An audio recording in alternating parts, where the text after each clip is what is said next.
Bienvenue dans Histoire de famille, bonjour à toutes et à tous. Je vous emmène aujourd'hui dans l'histoire d'une saga familiale, comme tous les mois. Rentrer dans l'histoire d'une entreprise familiale, c'est aller voir la richesse de l'intergénérationnel, c'est aller voir aussi les secrets. Pourquoi ces entreprises familiales durent longtemps?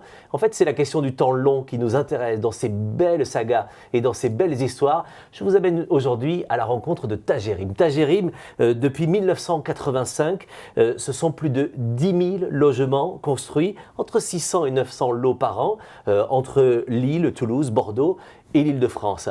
Tagerim, c'est une famille. Cette famille est à nos côtés. Bonjour à tous les quatre. Bonjour. Merci de m'accueillir à votre table de famille, parce que finalement, vous m'accueillez finalement dans cette famille à ce moment-là pour essayer d'échanger.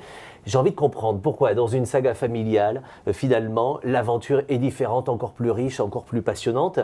On va commencer cette saga en commençant par la transmission. Hervé Pibouffa, vous êtes le président, mais je commence par vous pour parler tout de suite de demain, parce qu'en fait, vous êtes vous dans l'acte de transmission. Dès maintenant, racontez-moi. Oui, je suis ravi d'être de cette famille par intérim, si je peux dire, puisque je suis effectivement arrivé il y a 19 ans, un peu plus de 19 ans.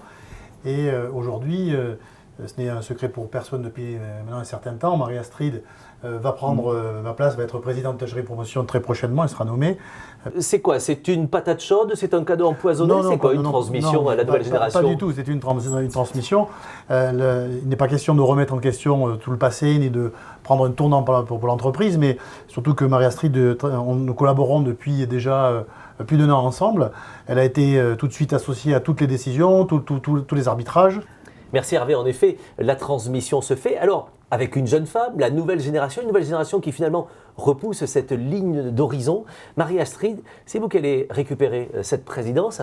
C'est quoi en fait l'enjeu quand on est de cette nouvelle génération en reprenant une boîte aussi chouette que la boîte familiale? Alors, je dis c'est chouette, mais il doit y avoir aussi des difficultés. Partagez-moi votre sentiment là-dessus. D'abord, je voudrais dire que je suis très heureuse de reprendre cette présidence qui se prépare depuis fort longtemps déjà, depuis mon parcours universitaire et puis également depuis mon arrivée chez Tagerim, comme l'a dit M. Pibouffa, depuis 1 an, je suis aux commandes avec lui. Donc il y a cette transmission qui se fait, ce passage de flambeau. Donc effectivement, c'est très important pour moi, c'est un moment clé et c'est une responsabilité, certes, parce qu'il y a cet existant, que cette entreprise qui est pérenne et qui a été montée par mon père depuis 35 ans. Donc cette responsabilité de la faire perdurer et à la fois la volonté de la faire grandir, d'apporter des nouvelles idées, d'avoir de l'ambition pour cette boîte. Et moi, je la vois un peu, je me place un peu en tant qu'entrepreneur, c'est-à-dire d'arriver dans une société et d'avoir la latitude de pouvoir la faire grandir et d'apporter ma pierre à l'édifice. Donc beaucoup de projets de développement. Beaucoup de projets de développement. On a déjà commencé avec ce qu'on appelle l'upgrade de nos résidences, c'est-à-dire d'avoir mis en place des nouvelles prestations avec un concept un peu innovant qui est d'équiper nos salles de bain et nos cuisines en électroménager. On a monté un partenariat avec Darty, donc ça apporte du confort à nos clients. Donc c'est vraiment du clé en main dans le logement. C'est du clé en main avec des services en plus. Et puis après, à plus long terme, on réfléchit à des projets qui sont plutôt d'ordre aussi écologique. Donc on se pose la question d'utiliser des matériaux un peu plus innovants, éco-responsables, comme le bois ou encore le chanvre. Bien sûr. Et puis on a également le projet, et ça c'est en cours et j'en suis très fière, de mettre en place des micro-forêts dans nos résidences. Donc chacune des résidences va accueillir des micro-forêts qui vont mettre 20 ans à devenir effectivement des forêts de grande taille, mais c'est un projet qui est intéressant parce que ça viendra compenser l'énergie, le carbone que produisent nos bâtiments et ça viendra offrir cette compensation carbone. Et on le voit bien, la ligne d'horizon, non seulement c'est ce fameux temps long dont je parlais tout à l'heure dans une histoire d'entreprise familiale, mais en plus vraiment un groupe qui est dans l'air du temps avec les contraintes évidemment du moment. Il y a d'autres contraintes. Je voulais en parler avec vous, Jérôme Quentin-Mauroy. Le contexte actuel n'est pas facile, évidemment. Est-ce que le modèle familial, justement, c'est ce qui permet de résister et c'est ce qui donne une plus grande résilience, en fait? Oui, tout à fait. Ça permet de résister davantage parce qu'on n'est pas soumis à la volonté que connaissent beaucoup d'entreprises de fonds d'investissement qui exigent des rentabilités, des plans sociaux et autres. Nous, on voit avec la crise qui est pas facile, donc, et en promotion et dans l'hôtellerie, on en parlera tout à l'heure, on n'a procédé à aucun licenciement. Oui, donc, alors qu'on a 12 hôtels sur 12 fermés, oui. Donc on a utilisé toutes les mesures d'accompagnement pour justement éviter ce genre de choses. Et je suis sûr que si on avait été un groupe avec des actionnaires anglo-saxons, on aurait eu très certainement l'obligation de se séparer d'un nombre important de collaborateurs. Bien sûr. Je parle d'entreprise familiale, en fait, c'est l'arbre père qui parle avec les racines qui viennent de parler juste avant. Et en fait, c'est ce qui fait votre force. Vous en parliez de l'hôtellerie. Je me tourne vers vous, Louis. Vous dirigez cette branche de l'hôtellerie chez Tagerim. Jérôme vient de nous le dire, 12 établissements fermés pendant la crise. Comment est-ce que vous voyez, vous, l'avenir dans ce contexte tellement incertain? Écoutez, comme vous le savez, depuis le mois de mars 2020, depuis le commencement de la crise sanitaire, le secteur de l'événementiel et du tourisme a été mis à rude épreuve. Nous avons été dans l'obligation de fermer nos 12 établissements. À ce jour, nous sommes encore fermés. Nous avons profité, si je puis dire, de cette période difficile pour pouvoir préparer l'après. Oui. Parce qu'il y aura un après, j'ai beaucoup d'espoir. Le tourisme repartira, qu'il soit pour le loisir ou pour dans le contexte corporate. Nous avons préparé l'après avec 4 grands objectifs. Le premier, la sécurité. Oui. Donc, pouvoir assurer la sécurité sanitaire de nos clients et de nos équipes, avec la mise en place de procédures opérationnelles qui viseront à assurer le respect des normes sanitaires et des gestes barrières. Oui. Ça, c'était le premier objectif. Le deuxième, le respect de l'environnement. Oui.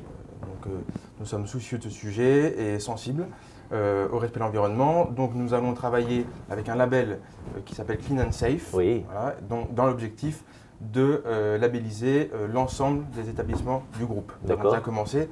L'hôtel de Genève, le 9 Hôtel Paqui, est labellisé. Oui. République aussi, dans le centre de Paris. Et voilà, donc on va vers cette labellisation de l'ensemble des établissements. Le troisième objectif, c'est les offres. Les offres à proposer à nos clients lors de la réouverture. L'idée est de proposer des offres attractives, originales, pour pouvoir se démarquer de nos principaux concurrents. Bien sûr. Et adapté au contexte, bien sûr. Bien sûr, adapté au contexte, bien évidemment avec une politique tarifaire adaptée, d'annulation, de flexibilité au maximum pour pouvoir accueillir nos clients et qu'ils puissent… Normal. Et ensuite, la dernière, c'est, dernier objectif, dynamiser nos lobbies. D'accord. En créant des espaces de vie, des lieux de vie. Nous avons commencé avec le 9 Hôtel Césaria à Rome. On a été élu 2e meilleur rooftop de la ville l'année dernière. Oui. On continue avec le bar du 9 Hôtel Confidentiel, un 5 étoiles dans le Marais qu'on a ouvert il y a un peu plus d'1 an, designé par Philippe Stark. Oui. Donc le bar qui est situé au rez-de-chaussée commence à avoir une renommée sur le marché de la place parisienne. Et surtout, nous souhaiterions donc continuer à développer ces points de lieux de vie avec une offre restauration, bar, événements. Et le dernier point, c'est continuer, parce qu'avec mon père et ma soeur, nous sommes passionnés d'art, et continuer à permettre aux jeunes artistes d'exposer leurs œuvres gratuitement au sein de nos lobbies. Qu'est-ce qui vous donne une assurance dans ce monde complexe? On a en ce moment beaucoup de patrons du monde hôtelier qui sont évidemment fragilisés comme vous l'êtes. Vous avez une assurance certaine et qui fait plaisir à voir. Est-ce que c'est ça, l'histoire de famille aussi, finalement? C'est cette histoire au long cours qui vous permet de vous sentir rassuré, de savoir qu'il y a forcément plein de branches à vos côtés qui vous permettent de vous consolider les uns avec les autres, c'est ça? Oui, bien sûr, le fait de travailler en famille, c'est rassurant. Bien sûr. On peut communiquer plus facilement. Comme le disait mon père tout à l'heure, effectivement, on n'a pas d'actionnaire autre que la famille. Exactement. Et je pense que le tourisme va redémarrer. Le monde a traversé une multitude de crises. Bien sûr. Les gens auront toujours envie de voyager et on sera là pour les accueillir au bon moment et dans des bonnes conditions. Il y a beaucoup de confiance dans ce que vous nous dites là. L'arrivée d'une présidente, nouvelle génération dans un groupe familial, évidemment, vous n'avez pas à vous justifier. Pour autant, quand les gens vont se dire « mais vous êtes toute jeune, vous arrivez déjà dans un vaisseau amiral familial », est-ce que ça n'impose pas plus de responsabilité finalement ? Si, c'est vrai que ça impose une grande responsabilité. Après, à la fois, quand on a une vision et ce que je pense avoir, je me fais confiance, j'ai ma ligne de route, j'avance. Et après, voilà, ce qu'on peut penser à côté, je ne regarde pas forcément, sauf si c'est constructif et ça peut apporter à l'entreprise avec plaisir. Autrement, je trace ma route. Et vous faites bien de le faire. J'ai une dernière question, j'aimerais que vous me fassiez une confidence tous les trois. Qu'est-ce que vous vous apportez mutuellement ? Qu'est-ce que Jérôme, vos enfants vous apportent? Qu'est-ce que vous apportez vous à Jérôme? Qu'est-ce que vous pourriez me dire à ce sujet? Alors je vais commencer. Ouais. Ils apportent la jeunesse, Oui. ils apportent la relation aux clients, qu'ils arrivent à mieux comprendre que nous, qui sommes un peu vieillissants, il faut le dire même. Oui. Voilà, donc ils comprennent ça, ils arrivent à attirer des talents aussi avec eux. Oui. Voilà, donc je pense que c'est important. À un moment donné, il ne faut pas faire le match trop. Oui. Bah, alors c'est tout à votre honneur de le dire. Qu'est-ce qu'il vous apporte et qu'est-ce que vous pensez lui apporter aussi, Marie-Astrid? Effectivement, sur qu'est-ce qu'on pense lui apporter, je rebondis. Oui, sûrement peut-être de la nouveauté, en tout cas une impulsion nouvelle, Bien sûr. énergie. Et en revanche, sur ce qu'il nous apporte et ce que je pense qu'on s'apporte, et ça c'est propre, je pense, à la structure familiale, c'est, en tout cas pour moi, c'est la bienveillance que je vois dans leurs yeux et qui me donne beaucoup de courage pour affronter les différents obstacles qu'il y a sur la route. Louis? Effectivement, je rebondis sur ce que vient de dire ma sœur Marie-Astrid. Effectivement, nous ressentons la bienveillance qu'il a à notre égard. Il nous laisse le temps aussi de faire notre expérience, c'est important. Il peut nous aider, il nous apporte de l'aide, du conseil, et c'est primordial et on le remercie. Très bien. Marie-Astrid, on vous souhaite quoi, Madame la Présidente, dans cette belle histoire de famille? Beaucoup de réussite Oui, et de bonheur. exactement. Moi, je vous souhaite de la joie aussi, évidemment, parce que ça reste une aventure joyeuse. Voilà. Merci d'avoir contribué à ce numéro d'Histoire de famille. Le temps long, les sagas aussi. L'histoire est peut-être là-dedans. On leur souhaite le meilleur. À très bientôt pour un autre épisode d'Histoire de famille.